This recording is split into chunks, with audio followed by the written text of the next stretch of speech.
Hello everyone, কেমন আছো সবাই? সকলকে আমাদের চ্যানেলে অনেক অনেক স্বাগত। আজ আবার নিয়ে চলে আসলাম তোমাদের জন্য নতুন আরেকটা ভিডিও। প্রতিদিনকার মতো আজও সকাল সকাল ঘুম থেকে উঠে পড়েছি। আর ঘুম থেকে উঠেই প্রথম চিন্তা আমার মাথায় যেটা আসে যে আমি সকালবেলা কি রান্না করব। তারপরে আমার খেয়াল এলো যে আগের দিনে এনে রাখা কিছু ছোটো মাছ আছে যেগুলো আমি ফ্রিজে রেখে দিয়েছিলাম।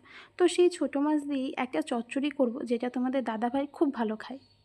এর জন্য আমি কিছু আলু কেটে রেখেছিলাম। সেই আলুগুলোকেই আমি একটু ভেজে নেব, যার জন্য ওতে একটু লবণ আর কিছু পরিমাণ হলুদ দিয়ে আলুগুলোকে সুন্দরভাবে ভেজে নেব হালকা। আলু ভাজা হয়ে গেলে ওর মধ্যে আমি পরিমাণ মতো লঙ্কা আর অনেকটা পেঁয়াজ দেবো, যার টেস্টটাই হবে খুব সুন্দর।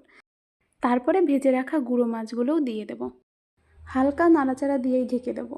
ঢাকার পরে কিছুটা সেদ্ধ হওয়ার পরেই ঢাকনা তুলে ব্যাস রেডি। এবার এটাকে সুন্দরভাবে একটু শুকনো শুকনো করে নামিয়ে শুকনো শুকনো করে নাড়াচাড়া দিয়ে নামিয়ে নিলেই ব্যাস রেডি।